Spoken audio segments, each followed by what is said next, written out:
ये जो बिल्डिंग दिख रही है ना, इसमें महाराज का सचिवालय होता था और बाबा साहब जो है इसी बिल्डिंग में कहीं पर जॉब करते थे।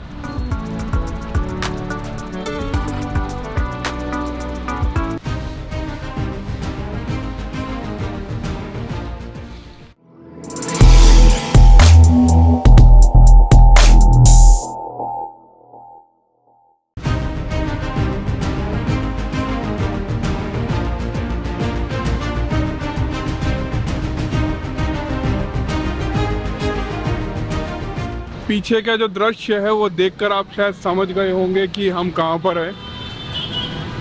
वडोदरा पहुँच चुके हैं और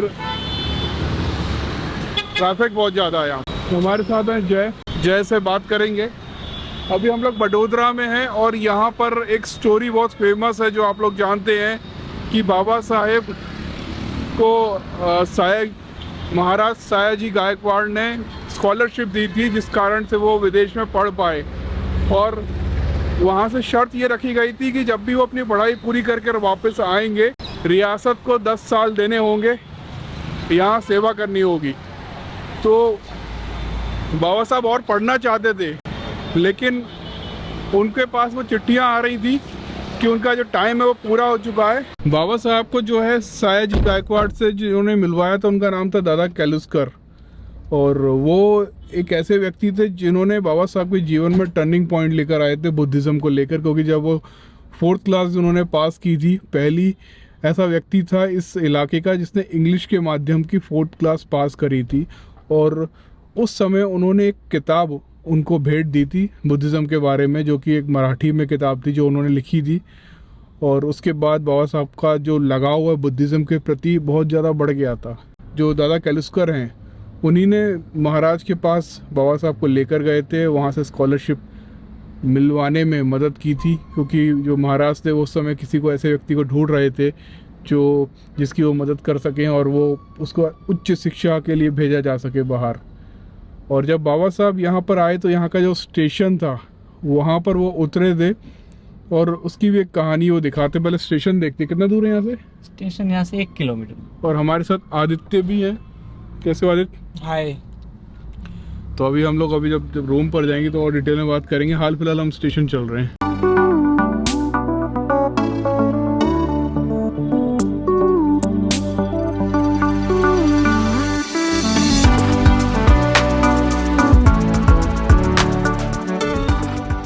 तो ऐसा बताया जाता है कि बाबा साहब जो हैं वो इस स्टेशन पे आकर उतरे थे और उसके बाद जो है उनको महल जाना था। और महल से जो महाराजा थे उन्होंने बोला था कि उनके लिए गाड़ी भेजी जाए, बट कोई भी व्यक्ति बाबा साहब को लेने नहीं आया। और उनका ये कहना था एक शूद्र को लेने के लिए गाड़ी कैसे भेजी जा सकती है। और ये वही स्टेशन है, बाबा साहब यहीं उतरे थे। जब कोई उनको लेने नहीं आया तो उसके बाद बाबा साहब खुद जो है यहाँ से महल की ओर गए थे। महल कितना दूर है यहाँ से? तो हमारे साथ एक और व्यक्ति जुड़ चुके हैं। क्या नाम है आपका? सतीश सतीश। आप यहाँ लोकल के हैं? हाँ, मतलब मैं लास्ट 2010 से यहाँ ही हूँ। अच्छा, बेसिकली कहाँ के हैं? बेसिकली मैं बोटाद से हूँ। अच्छा, तो चले महल चले। यहाँ का ट्रैफिक देखिए बहुत ज़्यादा खतरनाक है। और है ना, यहाँ पर ये वो मेन गेट है जहाँ से शायद बाबा साहब ने एंट्री ली होगी। और अंदर महल में जो है यहाँ के जो राजा थे, महाराजा थे, उनसे मुलाकात की होगी। यहाँ पर शोर बहुत हो रहा है। अगर वहाँ पर पास में जाके और देखने की कोशिश करते हैं, यहाँ कुछ इवेंट भी चल रहा है इस वक्त।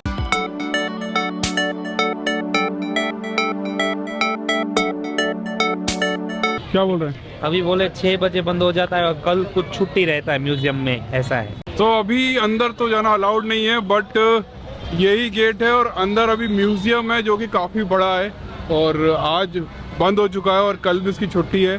तो म्यूजियम जाना एक्चुअली हमारा मेन मोटिव नहीं था, आपको जगह दिखाना था। यही वो महल था जब बाबा साहब जो है यहाँ पर आए थे और अंदर बहुत सारी कन्वर्सेशन हुई थी। बाबा साहब ने जब यहाँ से एंट्री ली, यहाँ पर महाराज से मुलाकात हुई उनकी।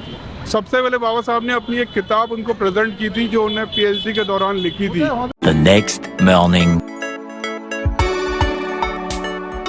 ये एक कॉलेज का हॉस्टल है और मतलब मैं कभी हॉस्टल में रहा नहीं हूँ, लेकिन कल रात को मौका मिला मुझे हॉस्टल में सोने का, और एहसास हुआ कि जो यहाँ पोस्टर लगे हुए हैं, महाराज सयाजीराव यूनिवर्सिटी है, और ये मतलब वही यूनिवर्सिटी है जिन्होंने बाबा साहब, मतलब ये वही महाराज हैं जिन्होंने बाबा साहब को स्कॉलरशिप दी, बाबा साहब पढ़े, और उसके बाद बाबा साहब ने इतना कुछ सीखा।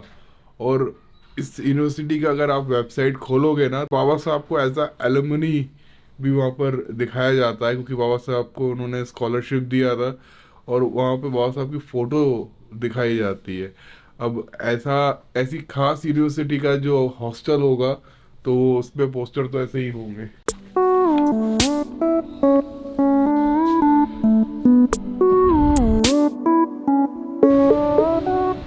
बाबा साहेब को जिन्होंने स्कॉलरशिप दी होगी, वो उनकी क्या सोच रही होगी, और वो स्टूडेंट और अपनी जनता से कितना प्यार करते होंगे। तो जय भी यहाँ के फाइन आर्ट के स्टूडेंट हैं। जी यस, कैसा है कॉलेज? मेरे लिए तो यहाँ कॉलेज का एक्सपीरियंस बहुत ही बढ़िया रहा, बहुत ही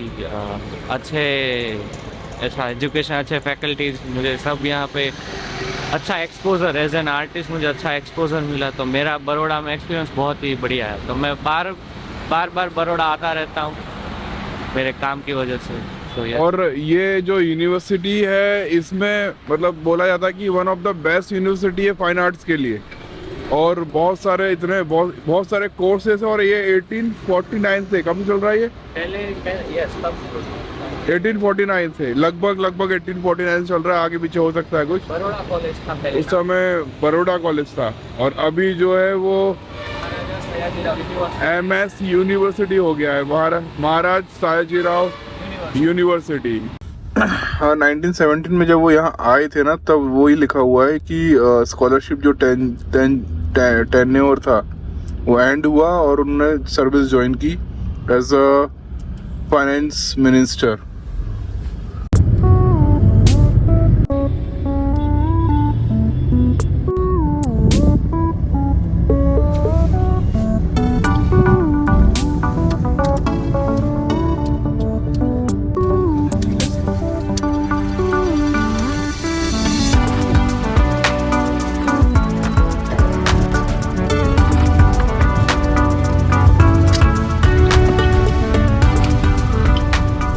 ये जो बिल्डिंग दिख रही है ना, इसमें महाराज का सचिवालय होता था, और बाबा साहब जो है इसी बिल्डिंग में कहीं पर जॉब करते थे, और ज़्यादा वो काम नहीं कर पाए, आपको पता है, क्योंकि उनको किस तरह से ताने दिया जाता था। उनको पानी तक ढंग से नहीं दिया जाता था, और जब वो एंट्री लेते थे जब भी ऑफिस में, तो वो एक अपमान किया जाता था उनका, कि एक दलित जो है वो एक इतने बड़े पद पे कैसे आ गया, कहाँ पर। तो ये जो पूरा रिसर्च कर रहे हैं ना, ये लोग कर रहे हैं। मैं यहाँ फर्स्ट टाइम आया हूँ, और ये सब खोज के निकाल रहे हैं, और मतलब फर्स्ट टाइम आया हूँ, तो नेक्स्ट टाइम और बेटर कुछ हम लोग करेंगे, बट अभी जल्दबाजी में देख रहे हैं। यहाँ पर देखिए, यहाँ पे पंचशील के झंडे लगा रखे हैं इन लोगों ने। अभी हाल फिलहाल लॉक है, अभी लगभग 8-15 हो रहे हैं, तो अभी एंट्री नहीं मिलेगी हमको अंदर। वहाँ पे लिखा है बाबा साहब डॉक्टर BR अम्बेडकर स्मृति भवन। तो जो फिल्मों में जो दिखाया गया है ना, वो एक्चुअली में यही वो जगह है, और यहाँ पर उसको मेंशन भी किया गया है। हालांकि अभी अंदर लॉक लगा हुआ है, और ऊपर पंचशील के झंडे लगे हुए हैं, यहाँ पर लॉक है।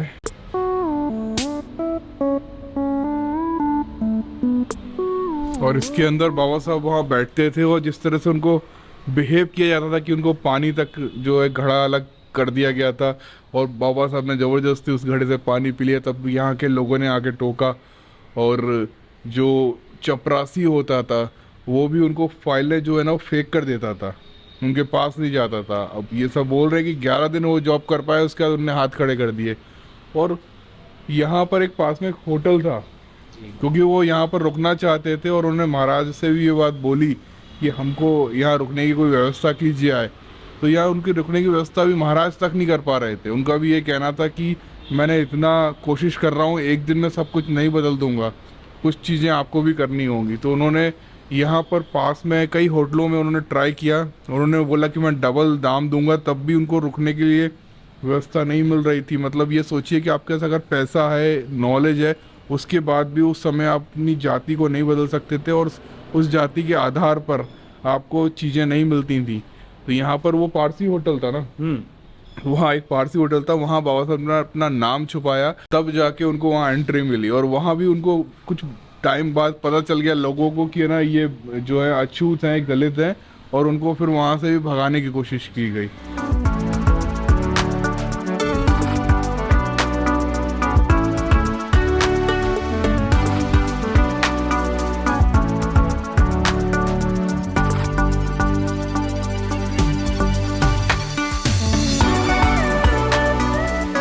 और होटल्स है, ये पूरी लाइन में होटल्स हैं।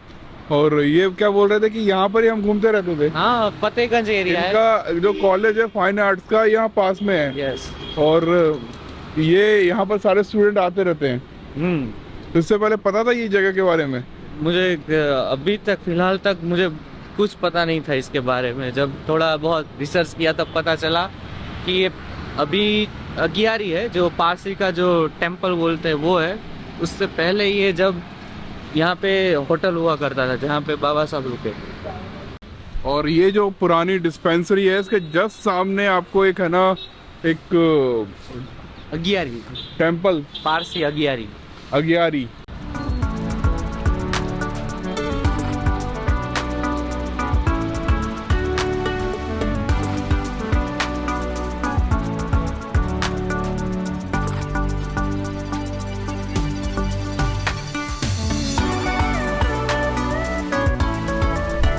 यहाँ पर वो होटल हुआ करता था। और अगर आप ध्यान से देखोगे तो जो रेलवे स्टेशन है, रेलवे स्टेशन से जो महल है, महल से जो ऑफिस है, और ऑफिस से जो ये इलाका है, ये लगभग सब आजू बाजू में ही है।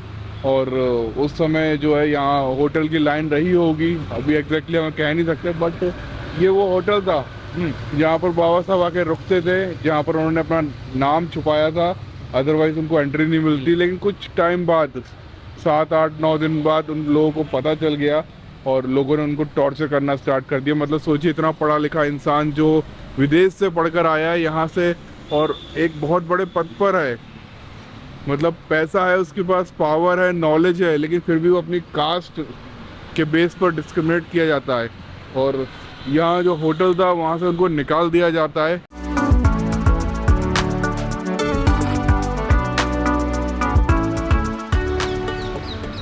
ट्रेन की पटरी है अंदर।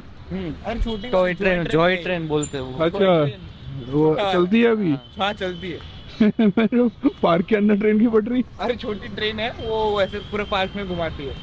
अच्छा अच्छा, इतना बड़ा पार्क है क्या ये? हाँ।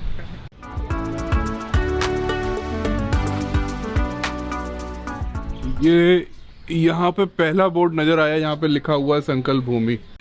आज से मेरे कुटुंब वो समस्त करोड़ों असंख्य शोषित गुलामी भरा जीवन जीने वाले समस्त मानव है, जिनका जीवन पशुओं से भी बदतर व मुर्दों समान हो चुका है। मैं आज संकल्प करता हूँ कि देश के मानवों के समानता, मानवता के स्थापत्य से इस घृणित अमानवीयता के अंत के लिए जीवन के अंतिम सांस तक संघर्ष जारी रखूंगा। तो यहाँ पर कुछ ऐसा बना हुआ है, देखिए ये एंट्री है यहाँ से, और सफाई चल रही है यहाँ पे। तैयार हो गए? जय भीम नमो बुद्धाय। जय भीम। जय नमो बुद्धाय। अच्छा, भीम आर्मी से हैं आप? तो ये एग्जैक्ट यही लोकेशन थी कि या फिर ये सिर्फ ऐसे सिंपल? यही लोकेशन थी, यही पहले जो पुराना रेलवे स्टेशन था ना, यहाँ से 1.5 किलोमीटर दूर है। अभी बुलेट का स्टेशन बना, इसके लिए उसको तोड़ दिया गया। यहाँ से लगभग जब बाबा साहब यहाँ पे आए ना, तो 2 घंटे ट्रेन लेट थी, तो इनके वजह से इनको यहाँ पे रुकना पड़ा। और यहाँ पे बाबा साहब फिर चिंतन करने लगे, मैं इतना पढ़ा लिखा आदमी हूँ और फिर भी ये लोग मुझे इतना परेशान करते हैं, तो मेरा समाज जो अनपढ़ समाज है, शोषित समाज, उसका क्या? कि अभी इस पर मैं यहाँ पे नहीं रह सकता हूँ, क्योंकि ये लोग मुझे घर नहीं दे रहे, खाना नहीं दे रहे, पानी भी नहीं पीने दे रहे। तो अभी मुझे अब जो 10 साल का कॉन्ट्रैक्ट किया, उसके लिए अब मुझे माफ़ कीजिए और मुझे यहाँ से रवाना कीजिए। तो दिया, तो जब हमको बोला अच्छा तुम जाओ, तो फिर उनको पता है कि मेरी ट्रेन 2 घंटे लेट है। तो फिर बाबा साहब बोले अभी क्या करते, गार्डन है ये, बोले गार्डन में जाके बैठता हूँ मैं। तो गार्डन के जो एकदम लास्ट में, ये इस टाइम पे नदी बहती थी, विश्वामित्र बोले नदी के किनारे पे जाके बैठता हूँ। जैसे हम लोग सामने बैठने आए थे, और बैठते बैठते ये बरगद का बहुत बड़ा पेड़ था, तो पेड़ के नीचे बैठे वो, और फिर चिंतन करने लगे। फिर ऐसे जोर जोर से रोए, बोल किताबों में लिखा है बाबा साहब का जो 11 दिन का, इतने गर्जना से रोए वो कि मैं इतना बड़ा जो उनका पद मिला था, यहाँ पे सेना सचिव का पद था उनका, और ये जो राजा थे सर सयाजीराव राजा, उन्होंने हाथियों को पीने के लिए, जानवरों को पीने के लिए सबसे बड़ा तालाब बनाया इस शहर के अंदर, हाथियों के रहने के लिए हाथी खाना बनाया, घोड़ों के रहने के घुड़शाला बनाए, लेकिन बाबा साहब अम्बेडकर को देने के लिए 12 बाय 12 की खोली ना दे पाए वो। सोचो, इस राजा का जो इस राजा हमारे थे पहले इसके सर सयाजीराव, उसकी जो राज्य की सीमा थी काशी तक थी। उस समय का सबसे बड़ा पैलेस हमारा सयाजीराव पैलेस था, इतना बड़ा वो पैलेस है। फिर भी वो राजा इतना मनुवाद सामंतवाद से घिरा हुआ था, इतना डरा हुआ था कि 12 बाय की खोली भी ना दे पाए। तो फिर अगर मनुवाद से घिरे होते तो बाबा साहब को पढ़ने के लिए स्कॉलरशिप ही क्यों देते, उनको आगे क्यों भेजते और उनको ऑफर क्यों करते वो पद के लिए? कुछ तो रहा होगा, उनके ऊपर भी दबाव रहा होगा कुछ ना कुछ। सर सयाजीराव गायकवाड़ इतने बुद्धिशाली थे, उतने ज्ञानी आदमी थे, और वो भी एक मूल निवासी थे। उनको जानते थे कि डॉक्टर बाबा साहब अम्बेडकर इतने ज्ञानी है, अगर वो मेरे राज्य में 10 साल काम करते, जितने भी अनपढ़ लोग हैं जो मेरी सेना में काम कर रहे, जो मेरी जो पूरी जो मेरी कार्यशैली के अंदर जो काम करे, वो सबके सब बुद्धिशाली हो जाए, बाबा साहब जैसे टैलेंटेड हो जाए, उसको मेरा जो राज्य उसका ज़्यादा से ज़्यादा विकास हो, ऐसा सर सयाजीराव जानते थे, उनको पता था। लेकिन ये मनुवादी लोग को नहीं पता था, वो धोती लुंगी पहन के घूम रहे थे, हमारा बाबा साहब सूट बूट पहन के इंग्लिश भाषा में घूम रहे थे, फिर भी इन लोग को पता नहीं चला। और ऐसे एक सिंबल ऑफ नॉलेज का उस टाइम में उन लोग ने इतना अपमान किया, और इस संस्कारी नगरी को उस लोग ने कलंकित नगरी बना दिया। ये पेड़ तो अभी लगाया होगा। पेड़ 2013 में यहाँ पे बहुत बड़ी बाढ़ आई थी, तो एक बहुत बड़ा बरगद का पेड़ था, जिसे आप देख रहे हैं, इससे भी बड़ा पेड़ था, इससे भी बड़ा वो पेड़ था। तो पानी के ये जगह है तब पूरी खुली हुई थी, तो बहुत पानी आया और फिर ये बह गया। फिर इसको तात्कालिक 2 दिनों के अंदर ये पूरा तैयार करा, क्योंकि कुंवारी मायावती जी यहाँ पे विजिट करने आने वाली थी, सबने बोला था। अच्छा वो तो ये चुनाव बना हुआ है बहुत ही स्पीड में, 2 दिन के अंदर ये बनाया हुआ है। इसका बहुत बड़ी जगह है ये पूरा। अभी क्या है कि मायावती जी एक बहुजन समाज का बहुत बड़ा चेहरा है, तो उनको दिल्ली तक के बात पहुंच गई कि भाई मायावती जी संकल्प भूमि पे विजिट करने आ रही है, तो ये तात्कालिक बनाया हुआ है। और अभी तक यहाँ पे बाबा साहब की प्रतिमा अनावरण भी नहीं हो पाई है। अभी भी सोचिए, ये लोग बोल रहे हैं कि संकल्प भूमि और सयाजी गार्डन के अंदर, तो इसके अंदर कॉर्पोरेशन काम करता है, यहाँ पे बाबा साहब की प्रतिमा हम लोग नहीं बिठा सकते। अभी 6 महीने पहले हमने 3.5 लाख की यहाँ पे प्रतिमा बुक करवाया था, तो क्या मना कर रखा है कुछ ऐसा? वो लोग ऐसा बोल रहे हैं कि हम लोग ने 1.5 करोड़ रुपए की प्रतिमा यहाँ पे बनाई हुई है, और हम लोग इसका अनावरण करेंगे, इस जगह को हम न्यू से डेवलप करेंगे। और यहाँ के जितने भी संकल्प नगरी के भीमपुत्र है, सभी ने बहुत मांग की है कि इस जगह का जल्द से जल्द डेवलपमेंट होने पाए, क्योंकि यहाँ पे हजारों लोग आते हैं दर्शन करने के लिए। संकल्प उत्सव यहाँ पे मनाया जाता है, यहाँ से भारत के पूरे लोग यहाँ पे आते हैं।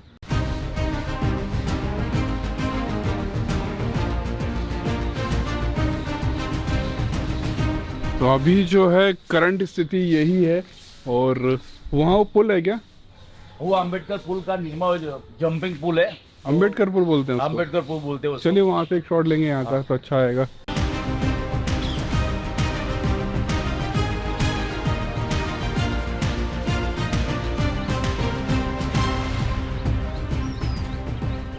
तो हाल फिलहाल नदी तो जो है वो नाले जैसी हो गई है, और वो सामने उस स्मृति चिन्ह बनाया गया है जो यहाँ से दिख रहा है। तो भाई ये सभी लोगों ने काफ़ी हेल्प करी ये सारा कुछ रिकॉर्ड करने में, थैंक यू और जय भीम सभी को। अच्छा, मेरा एक सवाल और है। हाँ जी। सभी लोगों से सब दिख रहे कि नहीं दिख रहे? एक यहाँ पर जैसे बाबा साहब को ना ये बोला जाता था कि गांधी जी ये बोलते थे कि मैं दलितों का बेटर रिप्रेजेंटेटिव हूँ, और दलितों की जो भी समस्या है मैं समझता हूँ। और ये तो उनका गढ़ है, मतलब ये उनका घर ही है गुजरात। हाँ। यहीं पैदा हुए हैं। हाँ। आसपास ही कहीं से, कहाँ से पैदा हुए? पोरबंदर। कितना दूर होगा यहाँ से? पोरबंदर यहाँ से 400 450। तो उनका जो इफेक्ट है वो पूरे गुजरात में रहा ही होगा। तो अभी दलितों की क्या स्थिति है? दलितों की स्थिति गुजरात में अभी अच्छी नहीं है। आप देख सकते हैं, ऊना हुआ अभी 2016 में, जब बहुत बड़ा आंदोलन ऊना से चालू हुआ, तब ये जिग्नेश मेवानी है वो ऊना कांड के बाद ही इमर्ज हुए। और वैसे भी आप डेली मतलब ऐसे न्यूज़पेपर देखोगे डेली, तो रोज बरोज में ये सब मतलब दलितों के साथ होता ही रहता आता ही है। रहता है और बॉडी पे अभी तो मेरे को लगता है कि और बढ़ता जा रहा है। Yes. जब से 2014 के बाद आप देखो crime against Dalit it is increasing day by day. तो कुछ चेंज तो आया नहीं है, उल्टा वापस हम पिछले समय में जा रहे हैं, मेरे को तो ऐसा लग रहा है। और दूसरा यहाँ पर मतलब गांधी जी ने बोला था दलित को हरिजन बोलेंगे, हाँ तो हरिजन का क्या स्टेटस है यहाँ पे? हरिजन लोग बोलते हैं अभी भी दलितों को? हाँ, अभी भी मतलब- बोलते हैं जी। हरिजन तो मतलब इतना डीपली रूटेड है कि आप वहाँ जाओगे सौराष्ट्र और जो रूरल एरियाज है गांव में, हाँ तो वहाँ तो हरिजन ही बोलते हैं और उल्टा पानी भी नहीं देते। और मतलब जो लेडीज है उनके साथ भी दुर्व्यवहार होता है, जो लेबर है उनके साथ अच्छा व्यवहार नहीं होता। तो मतलब वो हरिजन मतलब हरिजन का मतलब एकदम मतलब क्या बोलते हैं डिग्रेडेड ऐसा ही होता है, मेरे को तो ऐसा लगता है। तो उससे अच्छा बाबा साहब ने बोला कि हमको हरिजन नहीं चाहिए, दलित हमको रहने दो, वो अच्छा है। तो इनफैक्ट ये जो हरिजन शब्द है वो इतना डीपली रूटेड है यहाँ पे कि लोगों की सरनेम बन चुका है, कि डॉक्यूमेंट में भी आ चुका है। तो लिटरली उन लोगों का सरनेम बन उनका चुका है। सरनेम हरिजन। हाँ यहाँ और पर बहुत लोगों काफी का आप गांव में वो देखेंगे। देखेंगे अपना स्कूल लिविंग सर्टिफिकेट, तो उसमें जाति और धर्म एक जी। कॉलम होता है, तो उसमें वो लोग लिखते हैं हिंदू हरिजन। यस, इवन मेरे पापा का जो बर्थ सर्टिफिकेट है उसमें भी हिंदू हरिजन लिखा है। हिंदू हरिजन। ये मैंने स्टोरी रिसेंटली बनाई थी, ये मेरे एक कॉलेज के प्रोजेक्ट के में मैंने सबमिट किया था। तो ये स्टोरी है कि जब मेरी दादी की जो डेथ हो गई 2019 में, तो उस टाइम पे मेरा जो क्या कहते हैं मेरा जो मेरी क्या सोच बदली, तो उस पे मैंने मेरा ये एक इलस्ट्रेशन स्टोरी बनाई थी। तो क्या है, मेरा जो बर्थ हुआ है, मैं born and brought up urban area में हुआ हूँ। तो मेरे को जो कहते हैं जो हार्श जो कास्ट का जो एक्सपीरियंस था वो मैंने जो गांव में होता है वो मैंने कभी एक्सपीरियंस ही नहीं किया था। सो स्टोरी ऐसे मैंने इसमें बताई है कि एक मैं अपने घर पे सो रहा था, तब मेरे पापा का फ़ोन आया। तो पापा का फ़ोन आया तो पापा ने मेरे को इन्फॉर्म किया, गांव गए थे पापा ने इन्फॉर्म किया कि दादी की डेथ हो गई, तू जल्दी गांव पे आ जा। तो वही मैं निकल गया गांव के लिए। अब डेथ मेरे फैमिली में मैं एक्सपीरियंस किसी की हुई हो तो वो पहली बार ऐसा हो रहा था कि मैं देखने जा रहा था, कि उसके पहले मेरे फैमिली में मतलब मैंने जो एक्सपीरियंस किया वो किसी की डेथ हुई ऐसा नहीं था। तो मैं जब मैं ट्रैवल कर रहा था तो मैं यही सोच रहा था कि वहाँ क्या होगा, कैसे वहाँ पे सब प्रोसेस क्या होगी। तो अपन क्या कहते हैं कि हम किससे रिलेट करते, तो जो हमने मूवीज़ देखे होते ये, तो वो सब कल्चर से मैं रिलेट कर रहा था। और मेरे दिमाग में वो कभी खुशी कभी गम वाला जो एक सीन है जिसमें वो दादी गुजर जाती है और उस टाइम पे जो बाप और उसके दोनों बेटे जो सब प्रोसेस करते हैं जलाने का, क्रिमेशन का जो हिंदू प्रोसेस होता है, तो वो मैं सोच रहा था कि ऐसा कुछ होगा जैसा हमने सीरियलों में मूवीज़ में ज़्यादातर देखा है। फिर मैं वहाँ पहुँचा फिर मैंने सब देखा कि मतलब सब जो हो रहा है प्रोसेस जो आफ्टर डेथ होता है, तो मैं सबके वो उसमें ज्वाइन हुआ। फिर मेरे को भी एक क्या कहते हैं एक अगरबत्ती लेके वो सब मेरे को भी पकड़ा दिया था, तो वो मैं पूरा वो फॉलो कर रहा था। और मैं पहली बार हो रहा था तो मैं सब वही एक क्या कहते हैं डिलेमा में था, ये क्या हो रहा है, क्यों हो रहा है, क्योंकि कुछ पता नहीं से चल रहा था और मैं सिर्फ मुझे किसी ने बताया था मैं कर रहा था। फिर मैंने देखा कि जब वो पूरा जो अर्थी उठाने का जो प्रोसेस है वो ख़त्म हुआ, तो वो अर्थी उठाने का प्रोसेस जब ख़त्म हुआ तो वहाँ पे जो क्या कहते हैं जो जहाँ पे जलाया जाता है वो ग्राउंड नहीं था। अच्छा। वहाँ पे गाड़ने का ग्राउंड था, कब्रिस्तान था वहाँ पे। तो मतलब हिंदू हो तो वो तो जला जाता यस, तो वहाँ पे वो नहीं था। तो मैंने कहा ये क्या हुआ, तो मैं वही तब सोच में मैं पड़ गया कि ये सब क्यों, ये क्या हो रहा है, ये अपन को कि मैं तो ऐसा समझ रहा था कि ये हिंदू है जलाएंगे, पर वहाँ तो हम देख रहे कि गाड़ा जा रहा है, तो ये क्या था। फिर रियलाइज हुआ कि फिर ये फिर वहाँ पे जो सब विधि करते जो तो वहाँ पे वो ब्राह्मण नहीं था। जो मतलब यहाँ पे गुजरात में एक कम्युनिटी है जिसको श्रीमाली बोलते हैं, वो दलितों के ब्राह्मण बोला जाता है। लाइक उनका स्टेटस वो नहीं, वो भी दलित कम्युनिटी से आते हैं और उनको भी क्या कहते हैं वो वेदास और ये सब पढ़ने का उनको भी अधिकार नहीं है। तो वो एक आया था जो हमारा फैमिली का जो होता है जो वो सब प्रोसेस करवाते, तो उसको भी कोई नॉलेज नहीं था जो होना चाहिए, जो according to Hindu scripture religion की कैसे डेथ के बाद प्रोसेस होता है। तो वो भी कुछ भी मंत्र बोल रहा था। तो ये सब मैं देख के चौंक रहा हूँ कि ये सब हो क्या रहा है। फिर मुझे रियलाइज़ हुआ कि ये सब मतलब क्या कहते हैं, जो मेरी दादी है उसकी डेथ हो गई, उसके बाद भी उनको उनकी कास्ट ने फॉलो किया है कि हम मर जाते हैं तो हम लोगों को तो कास्ट के डेथ के बाद भी कास्ट फॉलो करती है। दफनाने का क्या प्रोसेस था, मतलब तो दफनाया क्यों जाता है? दफनाया इसलिए जाता है कि बात यह है कि हम अगर मोक्ष चाहिए, मोक्ष पाने के लिए पंचभूत में विलीन होना जरूरी है। लेकिन ये लोग आग नहीं टच करने देते।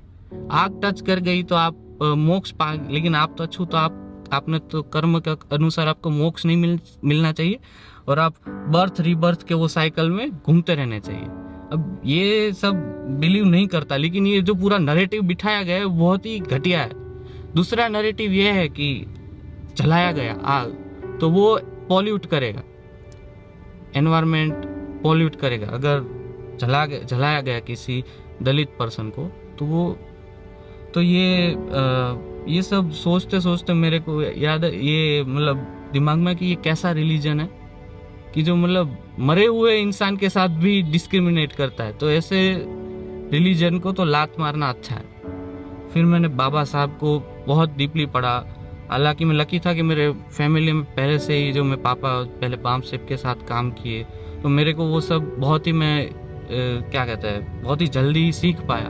बाबा साहब को मैंने सीरियसली पढ़ा, बुद्धिज़्म पढ़ा, बहुत सारे दलित कवि है, राइटर्स उनको पढ़ा, जैसे ओम प्रकाश वाल्मीकि, लाल सिंह दिल की कविताएं, तो उनसे मैं बहुत रिलेट कर पाया। और मैंने उस तरीके से ये रियलाइज़ किया कि जो पाथ ऑफ सेल्वेशन है वो सिर्फ बुद्धिज़्म है और बाबा साहब की दिखाई हुए जो टीचिंग्स है वही हमको मुक्त कर सकते हैं।